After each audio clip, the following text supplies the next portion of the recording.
Irmãos, bom dia. Toda honra e toda glória seja ao nome do Senhor Jesus.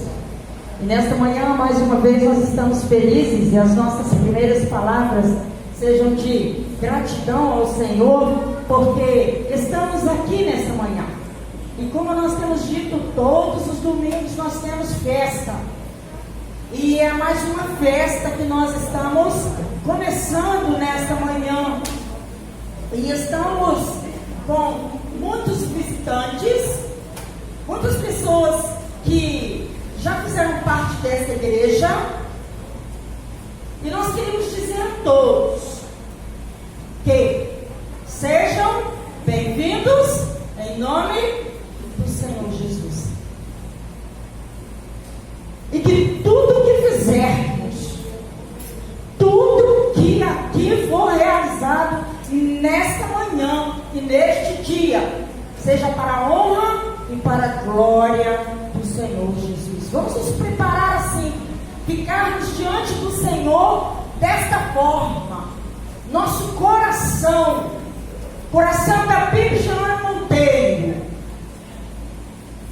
lembrando assim, conectados com Deus e com gratidão, marchemos. E é dessa forma que nós vamos estar agora diante do Senhor nosso Deus. Estamos com a presença do pastor Rubens conosco, da sua esposa, a irmã Vera. Depois eles serão apresentados de forma melhor. Pastor, eu gostaria que vocês ficassem em pé. Para o povo mais jovem da igreja, mais novo, o pastor não é conhecido, mas para o povo mais veterano, irmã Vera e pastor Rubens, é bem conhecido, foi pastor desta igreja. Muito obrigado, pode sentar. Ele foi pastor, eles pastorearam a igreja em 84 a 86. 1984 e 1986. 2 anos eles foram pastores desta igreja, né? Foi um casal pastor que guiou esta igreja. E é um privilégio muito grande nós estarmos com eles nessa manhã. E muitos outros irmãos, e depois os irmãos vão ver aqui na frente que nós não podemos ficar falando de todo mundo. E neste momento eu vou passar a palavra ao louvor. E eles estarão conduzindo o nosso início de culto. E aqueles irmãos que vieram preparados para ofertar, para dizimar, poderão assim fazer.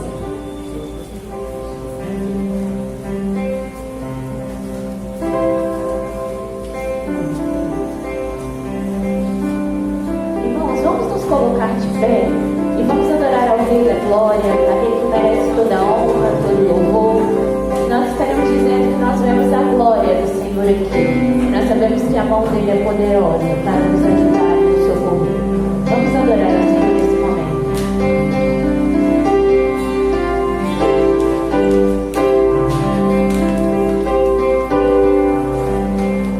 Eu vejo a glória. Vamos adorar?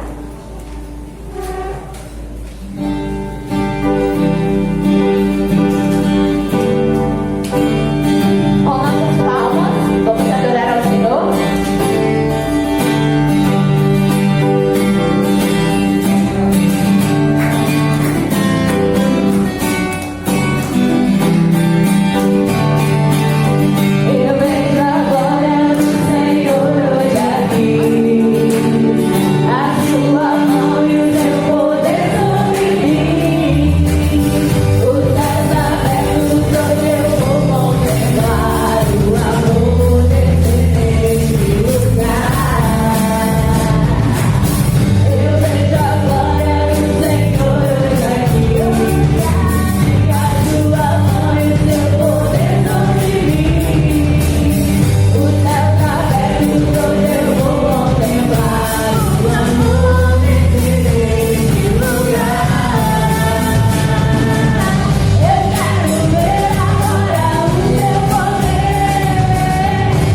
meus irmãos, nós vamos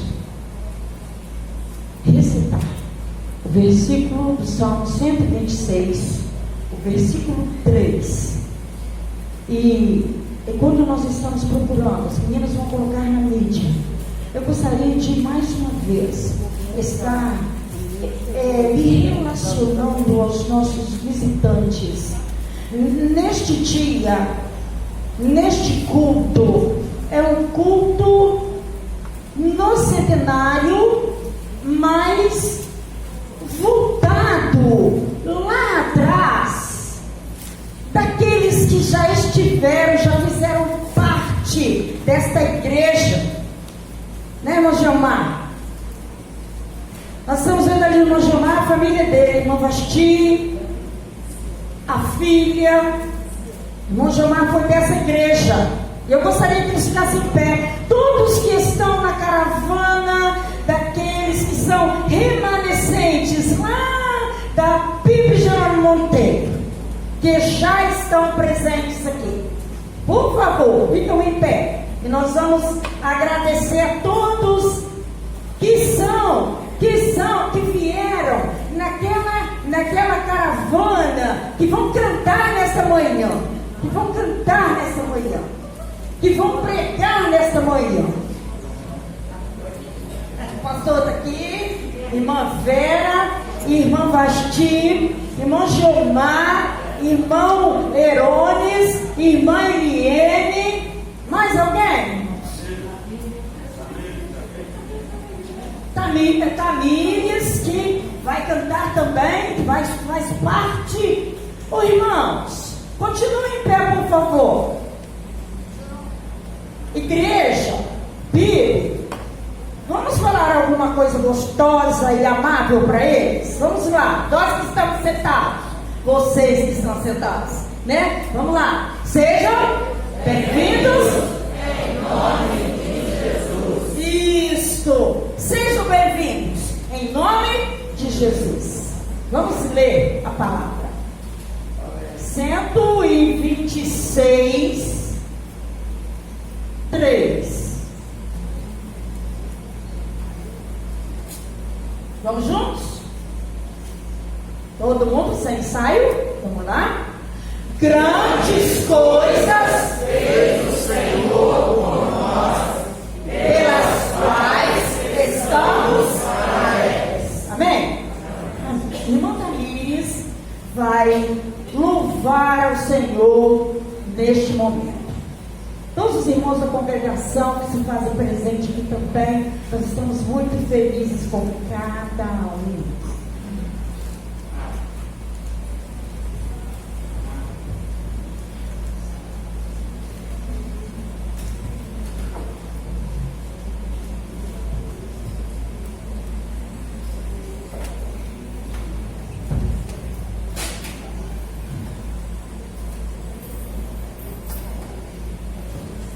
A irmã Leire falou, eu estou louvando, né? Mas é um dueto, a Liz e Thalita. Vamos estar reunidos, né? Nós estamos aqui reunidos para estar louvando o nome de Jesus Cristo, porque Ele um dia morreu por nós para poder estar nos conectando novamente com o Pai. Então toda a honra, toda a glória tem que ser dada a Ele.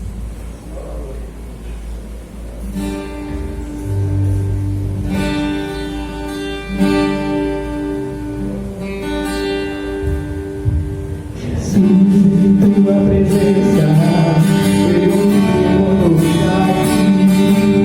adoramos sua face, e vivo aqui. Hoje o dia tua morte, todos nós, e completa acesso ao coração do Pai.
nossa igreja e hoje, desde ontem, eles estão em festa, né? Eles estão reunidos em festa e agora eles irão louvar ao Senhor.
rever amigos, rever o pastor Rubens, amada igreja.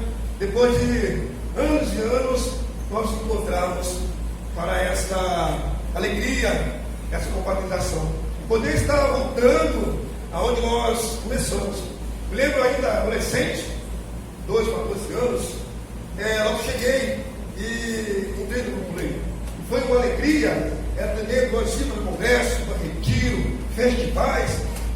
Não me engano, tinha um grupo também muito bom, lá na Palavra Cristal, a Moneri, Moelias, todos juntos, Antônio, fazia parte desse grupo. E era gostoso essa confraternização. E hoje nós podemos contemplar, está vivendo, há mais de 20 anos atrás, nós cantávamos aqui, ainda no tempo velho, depois do tempo novo, o pastor Rubens chegou e nós andávamos por aí. E essa alegria de poder participar, não podemos calar, que vimos e ouvimos, estamos vendo. Nós vamos cantar esse cântico, esse hino, fala, ouvir contar a história de Jesus, o Rei da Glória.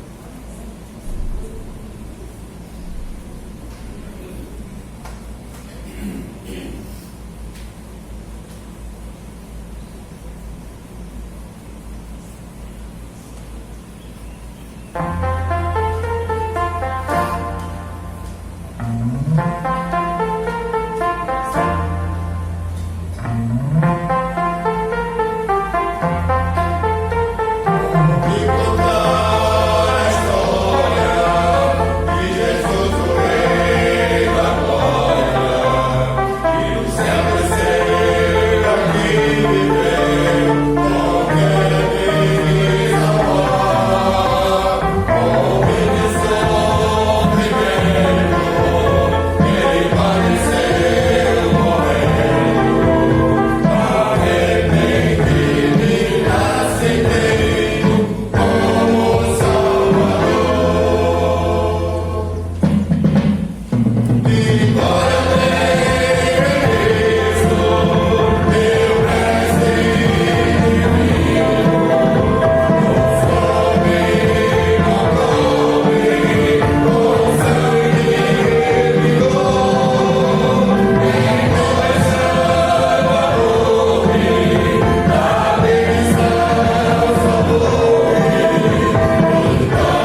meus amados, é uma alegria estar aqui com os irmãos, poder voltar no tempo e conviver mais um pouquinho com esta que foi a primeira igreja organizada que eu pastoreei. Eu comecei meu ministério ainda como seminarista, plantando uma igreja no sul de Minas Gerais, lá na cidade de Itaiandu, ainda na época noivo com a Vera, depois casados, e em 1984, em junho de 84, fui ordenado pela Igreja Batista em Icaraí, e logo depois vim para cá. Então esta igreja foi quem recebeu um jovem de 24 anos, saído do seminário, cheio de ideais, cheio de pensamentos, às vezes alguns um tanto mirabolantes, com certeza, e que vem para cá pastorear essa igreja. Menino ainda, pai fresquinho, porque a minha filha chegou aqui com 1 mês de idade, a minha primogênita chegou aqui com 1 mês de idade. Mas algumas coisas marcaram os 2 anos que eu passei por aqui e o aprendizado que eu tive aqui. Eu lembro que uma vez o vice-presidente, na época, o irmão João Brito, ele me procurou e falou assim: pastor, tem uma pessoa na cidade que ela quer um culto de aniversário lá na casa dela. Eu falei: beleza, é membro da igreja? Não, pastor, é membro da igreja não. Melhor ainda, vamos lá fazer esse culto. Pastor, mas tem uma questão. Eu falei: qual é a questão, irmão? Ele é dono de um centro espírita. Eu falei: melhor ainda. Vamos lá pregar o evangelho, afinal de contas a luz tem que brilhar em todo lugar. Aí eu perguntei para ele: a igreja vai junto? Se o senhor chamar, a igreja vai. E nós fomos e realizamos o culto. Uma outra situação, já que nós estamos aí na caminhada para o centenário, vamos lembrar um pouquinho de experiência, né? Minhas experiências aqui. A minha chegada aqui foi um tanto hilária, e ao mesmo tempo eu vou colocar essa palavra entre aspas, problemática, para minha esposa, não para mim. Imagine ela com um bebê de 1 mês no colo. Eu tinha vindo primeiro com a mudança, preparei a casa, porque na época estavam fazendo recapeamento nessa pista aqui, e não tinha casas para alugar.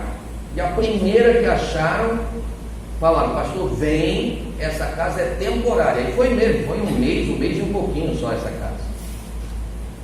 Mas eu montei a casa todinha, trouxe a mudança e tal, coloquei aquele que a gente chamava, acho que Max Rolls, que é o lugar de botar aquele rolo de papel para enxugar a batata frita, aquela toalha de papel. Coloquei tudo direitinho, abri tudo direitinho e fui buscar a esposa, a neném e minha mãe, que veio comigo. No meio do caminho tivemos problemas com o carro, mas ao chegar aqui eu falei assim: ó, tá tudo tranquilo, tudo montadinho, já tem, pelo menos a gente vai chegar, tem carne na geladeira, tem batata, tem legumes, a gente pode fazer um almoçozinho rápido. E Vera é boa nisso, Vera é rápida nas coisas, e a gente almoça, chega e almoça, beleza. Vera sabe que eu gosto muito de batata frita, meu prato predileto como carioca é bife com batata frita. E aí ela fritou a batata. Quando ela puxou a toalha para colocar na bandeja e enxugar a batata frita, veio na toalha, pertinho do dedo dela, uma bela de uma aranha, das graúdas. E E a história em Jerônimo Monteiro começou assim: eu não fico mais aqui, eu vou embora com sua mãe para o Rio. Até que convencemos a Vera a ficar, né, Vera? Essa foi a chegada, as boas-vindas da casa. Foi uma aranha caranguejeira. Antes de pregar, eu quero lembrar de uma última historiazinha que eu lembro com muito carinho, e envolve também o irmão João Brito. Nós também, num culto de aniversário, o dono de uma fazenda lá em Santa Joana, que inclusive eu acho que ele doou o pedaço de terra onde nós construímos a congregação. Eu não lembro o nome dele.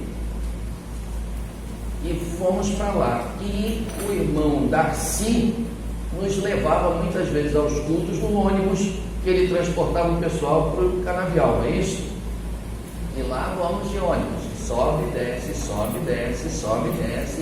E o tempo passa e nada de chegar ao lugar. E eu virei para o irmão João Brito e falei assim: irmão João Brito, ainda falta muito? Falta, pastor, falta bastante ainda. Aí eu virei para ele e falei assim: vai ter gente lá nesse culto? O ônibus já tinha a galera da igreja, né? A turma da igreja. Aí ele virou para mim e falou assim: pastor, o dono da casa e a família dele é suficiente? E uma alma vale mais do que o mundo todo. Eu falei: toma, quem mandou mexer com quem quer?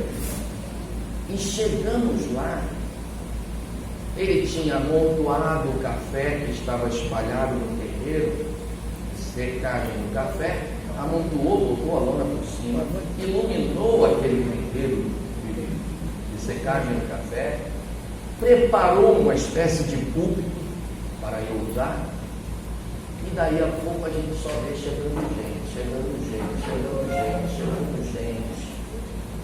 E aquilo ficou, lotado de gente. E nós pudemos pregar o Evangelho para aquela turma.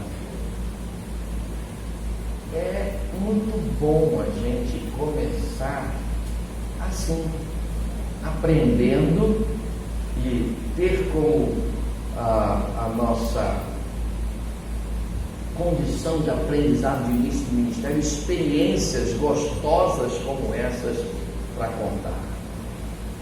Aí aqui realizei alguns batismos, alguns casamentos, né? Diretor? Né? Depois voltei aqui para celebrar 25 anos. Já está com 50? 36. Será que eu volto aos 50? Se Deus permitir, eu vou te convidar. Quem sabe, né? Mas vamos à palavra de Deus. Abra sua Bíblia em Colossenses capítulo 2. Colossenses capítulo 2.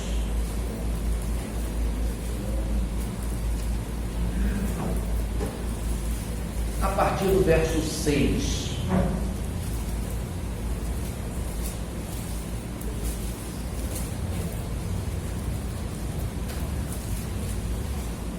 Vamos nos colocar de pé.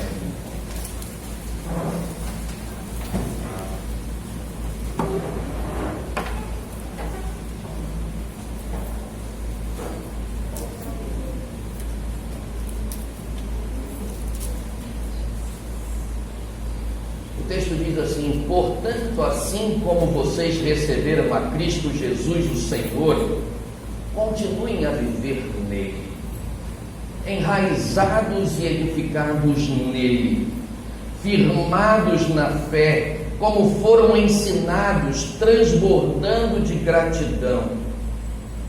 Tenham cuidado para que ninguém nos escravize a filosofias vãs e enganosas que se fundamentam nas tradições humanas e nos princípios elementares deste mundo e não em Cristo.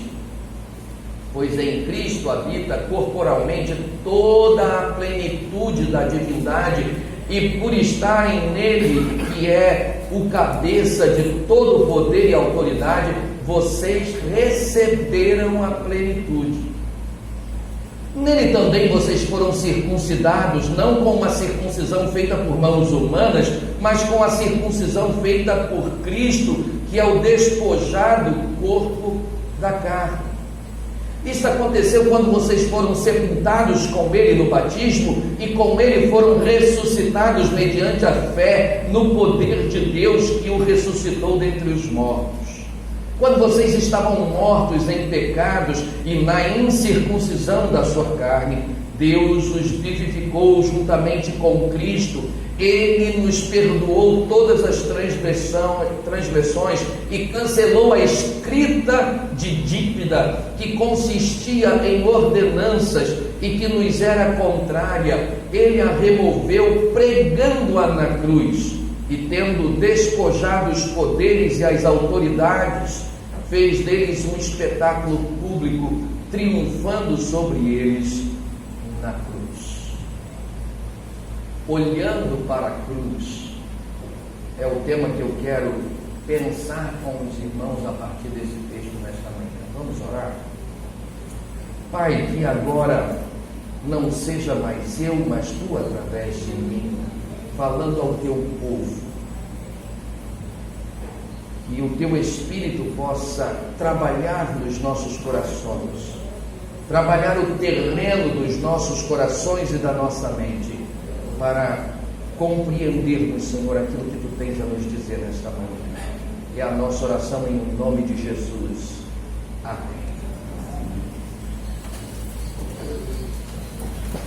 Olhando para a cruz. O texto que lemos está inserido num contexto onde a igreja de Colossenses estava sofrendo uma pressão, onde os gregos ou aqueles que não eram judeus e se convertiam estavam sofrendo uma pressão muito grande por parte dos judaizantes para que fossem circuncidados.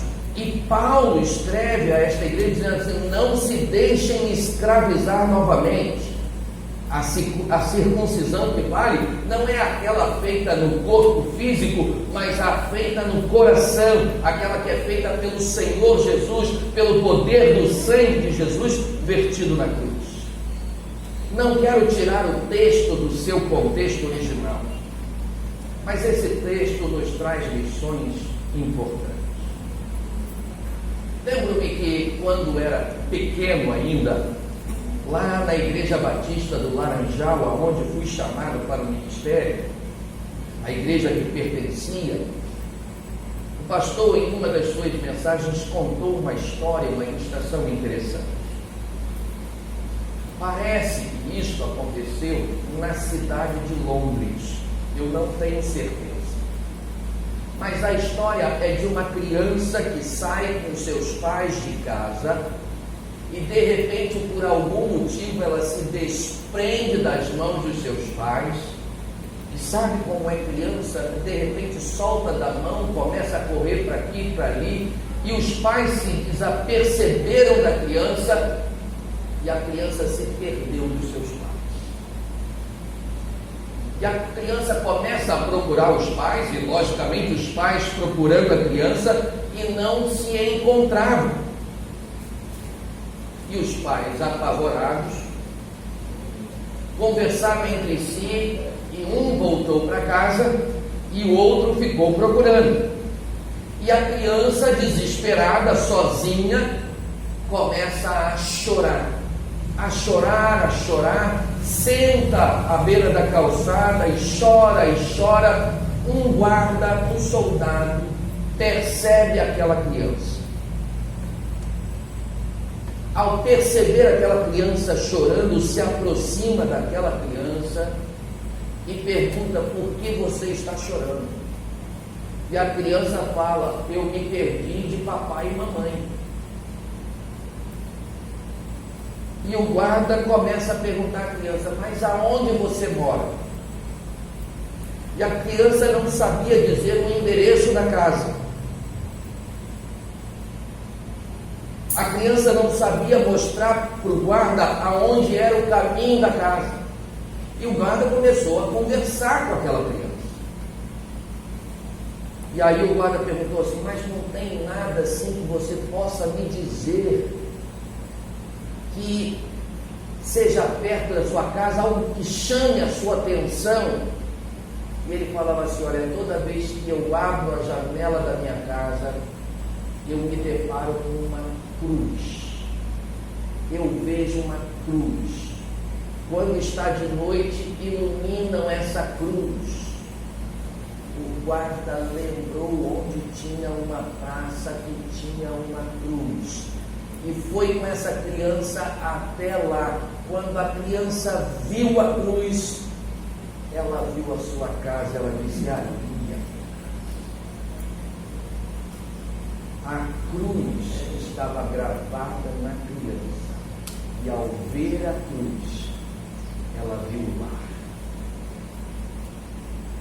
Se aquela criança nunca tivesse percebido a cruz, se aquela criança nunca tivesse atentado para a presença de uma cruz, e às vezes iluminada, talvez demorasse muito a encontrar o lar, a encontrar a casa. Quando nós perdemos o nosso olhar na cruz, nós nos perdemos em muitas coisas.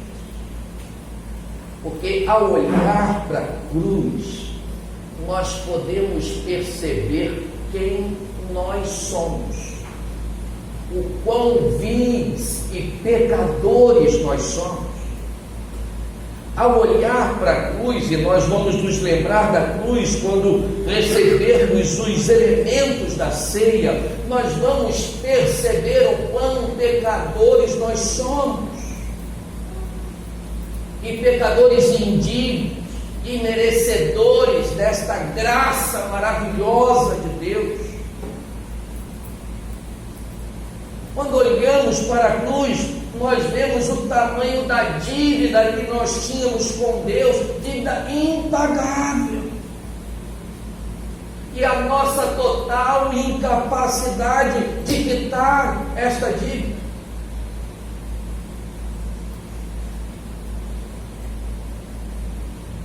Imaginemos que nosso irmão pastor Josias, colega de turma, que é uma alegria vê-lo aqui, ele chegasse ao banco e pedisse um financiamento,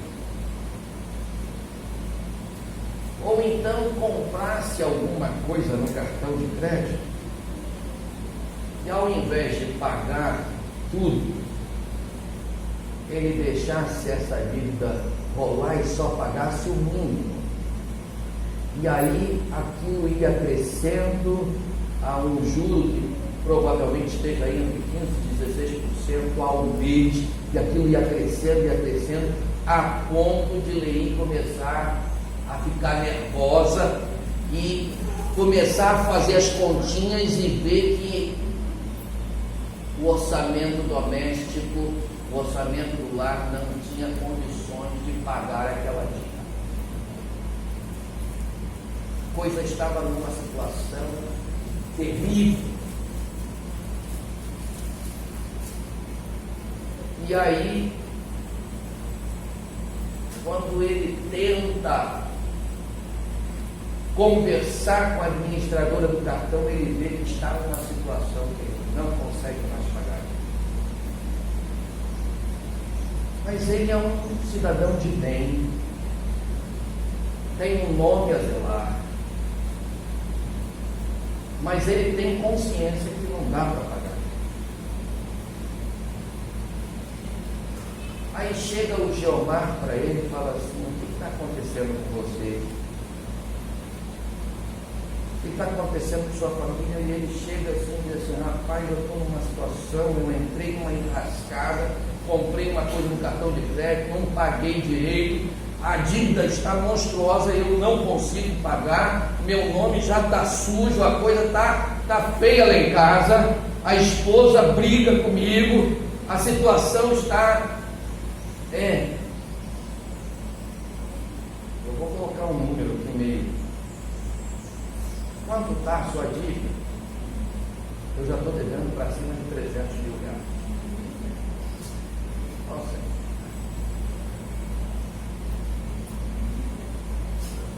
Geomar, sem falar nada, vai lá na operadora do cartão de crédito e quita.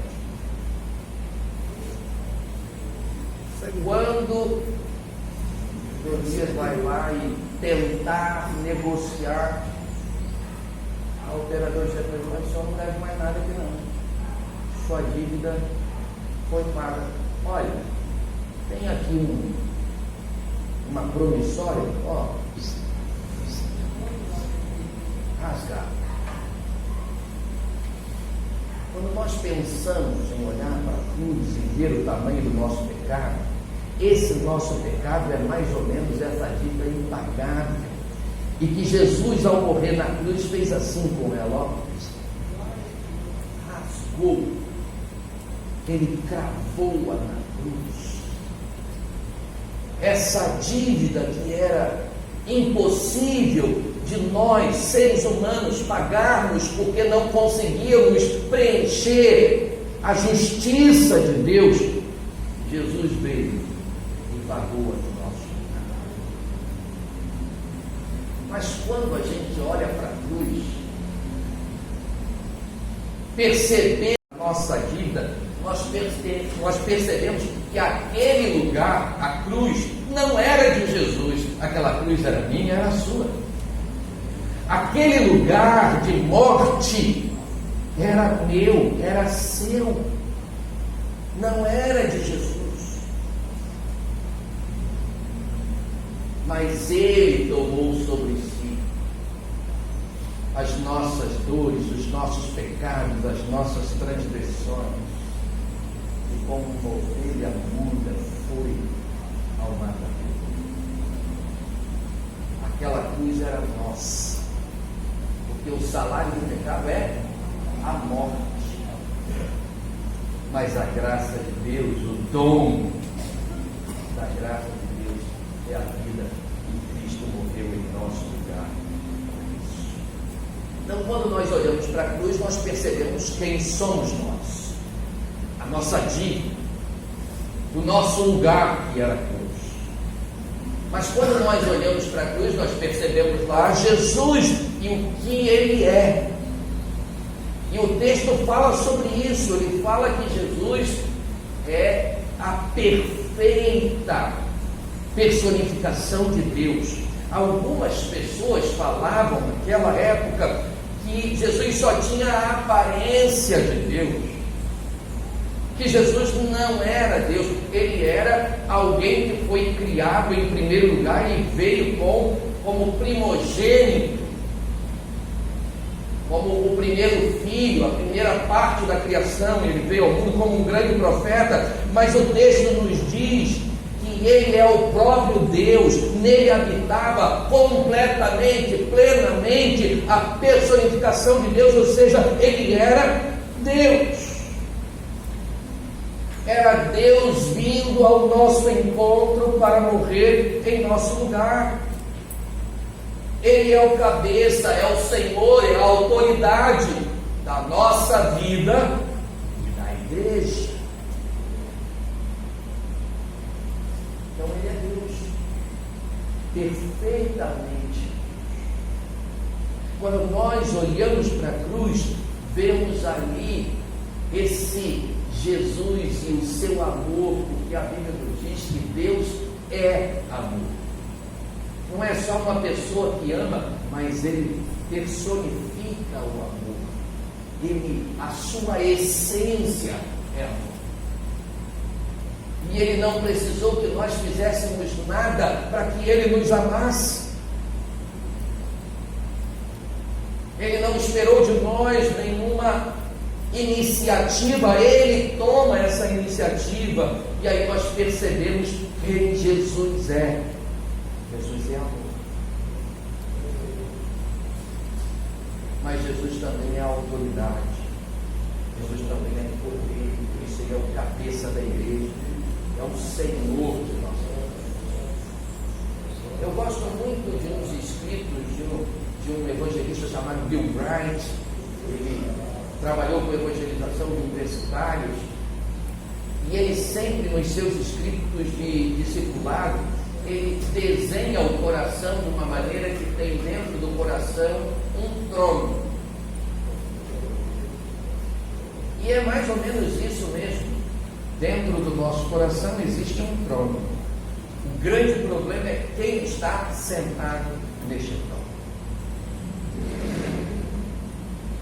Na vida daquele que tem a Jesus como Senhor e a direção da sua vida está nas mãos de Jesus, aquele que não toma decisões sem primeiro conversar com o Senhor, quem está no trono é Jesus. E a vida dele, embora não isenta de problemas, está toda em ordem, toda organizada. Mas ele desenha o coração daquele que não tem Jesus. E aí no trono do coração está o seu próprio ego, o seu próprio eu. E Jesus está do lado de fora do coração. E a vida está uma bagunça só. Mas ele desenha um terceiro coração, que é aquele crente que aceitou Jesus como Salvador, que Jesus entrou na vida dele, ele experimentou a graça de Deus, mas ele ainda não entregou o senhorio da vida a Jesus. Então no coração está o eu, Jesus está no cantinho, debaixo da cadeira. E a vida desse crente é aquilo que Paulo escreve aos Coríntios: eu não pude chamar de espirituais, mas de carnais. E a vida é desorganizada. Mas quando ele entrega o trono para Jesus, Jesus organiza tudo. Então nós, olhando para a cruz, nós vemos que tem Jesus para dirigir a nossa vida. Isso que ele falou: negue-se a si mesmo, tome a sua cruz, siga. O negar a si mesmo é esse ato de tirar o seu eu do trono e deixar Cristo sentar no meio. Olhando para a cruz, nós percebemos quem nós somos, percebemos quem Jesus é e percebemos o que ele fez. O texto nos diz que Jesus Cristo, quando entrou na nossa vida, ele começa a transformar, não como a circuncisão judaica, que transformava o corpo por fora num sinal externo, mas ele começa a transformar-nos de dentro para fora. Ele entra no coração e começa a mudar a nossa vida. Ele começa a transformar a nossa vida. É por isso que Paulo, escrevendo em uma das suas cartas, ele diz: aquele que roubava não rouba mais, aquele que mentia não mente mais, porque Jesus vai transformando a nossa vida, vai transformando o nosso caráter. Aquilo que conhecemos como bem-aventurança, que forma o caráter de Jesus, aquilo que conhecemos como fruto do Espírito, que forma o mesmo caráter de Jesus, começa a ser vista em nós como características nossas, se nós permitirmos que Jesus reine em nosso viver, em nossa vida. Jesus transforma a nossa vida e começa a transformar, nos trazendo da morte para a vida. Nós estávamos mortos em nossos pecados e delitos, e ele nos vivificou em Cristo Jesus. É na cruz que ele nos dá vida. Algo que simbolizava vergonha, morte, agora para nós simboliza vida e glória. É ali na cruz que ele pagou a nossa dívida e perdoou todos os nossos pecados, independente de quais sejam, independente de eles serem algo muito simples que ninguém percebe, ou aqueles que socialmente são considerados hediondos. Naquela época também não era diferente. Basta ver o que Jesus fez com a mulher que foi pega em adultério para ser apedrejada diante dele. E ele resgata aquela alma. E chega para ela e diz: vai e não peques mais. Mudança de vida. É o que ele fez com aquele que morreu junto dele na cruz, ao lado dele. Um ladrão, um salteador, um homicida, mas que reconheceu em Jesus a graça de Deus e clamou: lembra-te de mim quando entrares no teu reino. E Jesus disse para ele: hoje mesmo estarás comigo. Jesus transforma, Jesus dá a vida, Jesus apaga a dívida, cancela a dívida e utiliza a promissória de dívida e nos leva a uma nova vida, resgatada, salva. Ele pegou o nosso pecado, a nossa dívida, e a figura aqui, a palavra, é uma palavra contábil, como se fosse uma promissória de dívida mesmo. Ele cravou-a na cruz, é o que o texto diz. Isso quer dizer que todas as nossas dívidas foram executadas, foram pagas. Jesus não passou a mão por cima dos nossos pecados. Ele não fez vista grossa. Ele foi lá na cruz e pagou o preço do nosso pecado. Ele assumiu o nosso pecado. Por isso que a palavra de Deus nos diz: aquele que não conheceu o pecado, Deus o fez pecado por nós. E o pecado foi levado à cruz e a dívida foi paga. Lá ele triunfa sobre o inimigo. Ele vence as potestades e os principados e demonstra a grandiosidade do seu amor e do amor de Deus o Pai e a grandiosidade da sua graça. E aí eu quero concluir perguntando: você tem olhado para a cruz? Você quer fugir e vencer as tentações quando ela bater a tua porta? Olha para a cruz. Lembra da cruz. Lembra que foi lá que Jesus Cristo pagou o preço para você ser liberto do pecado. E se a tentação vier, ao lembrar da cruz, Cristo te dá forças para vencê-las.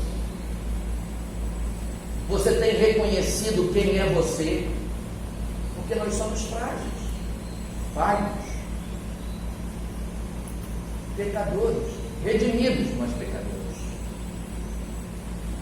Aqueles que são da minha época aqui já escutaram essa história. Mas conta-se a história de um rei que tinha uma carruagem e precisava contratar um carroceiro, alguém que guiasse a sua carruagem. E foram 3 candidatos. E ele chamou os 3 candidatos para fazer a entrevista de emprego, né? Acho que a gente conhece isso hoje, né? Entrevista de emprego. E ele foi fazer um teste com os 3. Levou os 3, cada um guiando um pouquinho do trecho a sua carruagem, e mandou parar à beira de um grande precipício. E virou para o primeiro candidato e falou assim: a que distância você consegue passar com a minha carruagem desse precipício? Ele foi lá na beira do precipício, olhou o terreno. Eu passo a meio metro do precipício com a carruagem. Ele perguntou o segundo. O segundo foi lá do mesmo jeito, olhou. Eu passo a 1 metro. Ele se dirigiu para o terceiro. E você? Ele nem foi olhar o precipício. Ele diz assim: o mais distante possível do precipício. Quem você acha que o rei contratou?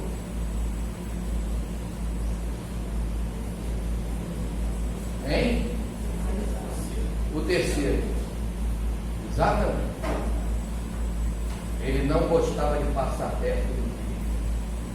O nosso problema como cristãos é que muitas vezes nos achamos muito bons e gostamos de viver perigosamente perto do pecado.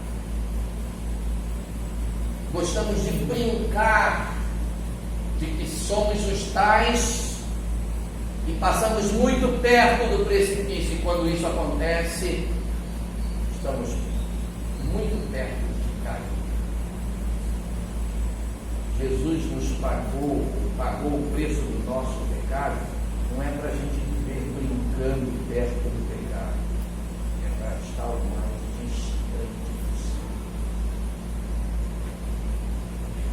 Você tem compreendido a graça de Deus, o que Ele fez por você, e que não há nisso mérito nenhum. Quando você receber os elementos da ceia, você percebe ao olhar o pão que simboliza o corpo, o sangue que simboliza, ou o vinho que simboliza o sangue, você percebe que você não merece nem estar com esses elementos na tua mão, mas isso é obra da graça de Deus, que é a graça de Deus na sua vida, na minha vida, na vida da igreja, que isso mostra o quanto Deus nos ama e quanto somos imerecedores deste amor. Ao olharmos para a cruz, nós vemos quem somos, nós vemos quem Jesus é, o que Ele fez por nós, que possamos viver a nossa vida sempre assim, olhando para a cruz e lembrando dessas coisas. Vamos cantar? Pede porque eu pedi para cantarmos nesse momento. Olhe para a cruz. Se você já vive assim olhando para a cruz, que a sua vida seja sempre vitoriosa, e nessa caminhada de 100 anos da igreja, que ela continue sempre assim, olhando e lembrando de Jesus na cruz, e vivendo em santidade neste mundo, proclamando o Evangelho de Jesus aos outros. Se você ainda não foi alcançado pelo poder desta cruz, olhe para a cruz, vá até Jesus, entregue a Ele a sua vida, faça dele seu Senhor, seu Salvador. Olhe para a cruz.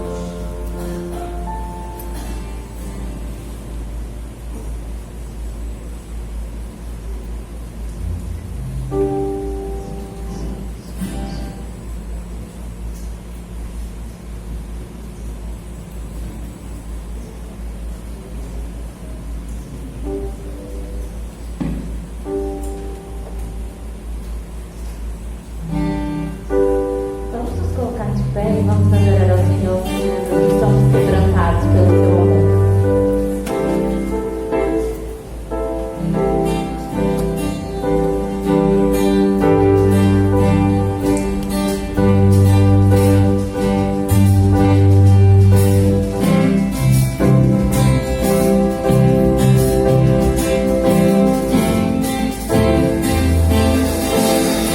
Eu olhei para a cruz.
Examine-se, pois, o homem a si mesmo, e dessa forma coma o pão e beba do cálice.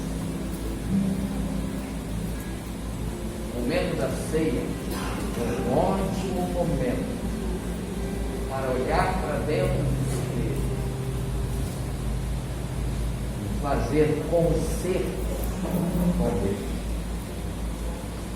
Se a sua vida não tem sido uma vida centrada na cruz, centrada no que ela representa para nós, esse é um momento que você tem de olhar para dentro de si mesmo e voltar o seu olhar para a cruz,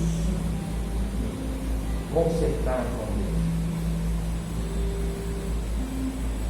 Porque apesar de haver uma palavra aqui que diz: pois quem come e bebe sem ter consciência do corpo do Senhor, come e bebe da sua própria condenação, em momento algum Paulo diz assim: olhe para dentro de si mesmo, encontrou a coisa errada, não toma da ceia. Não é isso que ele fala. Ele fala: examine-se, coma do pão, beba. Porque é um momento de conserto, restauração. Por isso, passemos alguns momentos em oração silenciosa, onde você pode fazer essa auto-reflexão, se derramar diante do Senhor, após ouvir a sua palavra, cantar esse canto.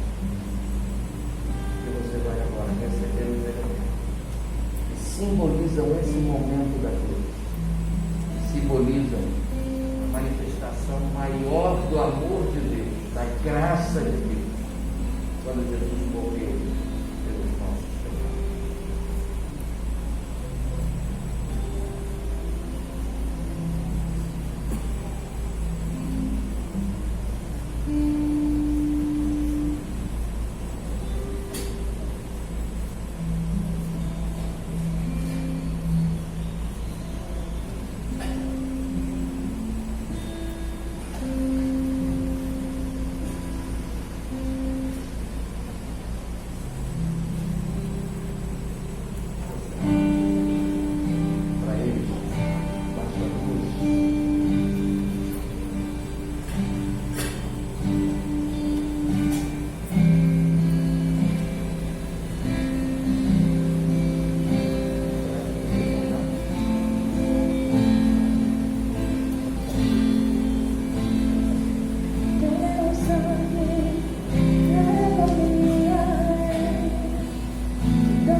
Amor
na noite em que foi traído, tomou o pão, partiu e disse: "Isso é o meu corpo, e é dado por vós. Fazei isso todas as vezes que o comerdes, em memória de mim." Então, em memória da morte de Cristo pelos nossos pecados, participemos todos do pão, símbolo do seu corpo.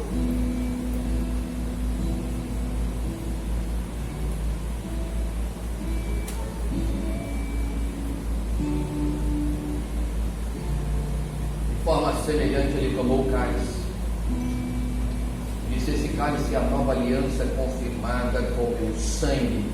Faça isto em memória de mim, sempre que o beber." Em memória do sacrifício de Cristo, derramando seu sangue pelos nossos pecados, participemos todos do vinho, símbolo do seu sangue.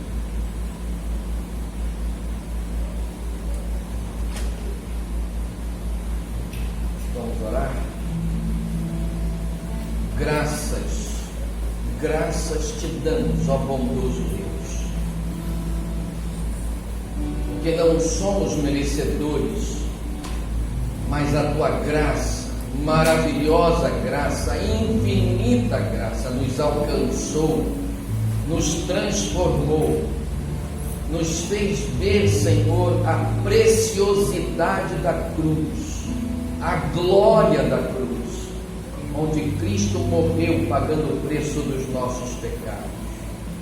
Nós te somos agradecidos por esta manhã, por este culto, por esta igreja. Te somos agradecidos, Senhor, porque fomos comprados por esse precioso sangue, esse precioso preço do seu sangue. Grandioso preço pago por nós, sem merecermos. E é em gratidão que nós te adoramos e que nós expressamos: o trono da nossa vida é teu, Senhor. Reina em nós, reina em nossa mente, reina em nosso coração, reina em nossos lares, reina em nossas igrejas que seu nome, para que a tua glória seja conhecida em todo lugar. Nós te oramos humildemente em nome de Jesus.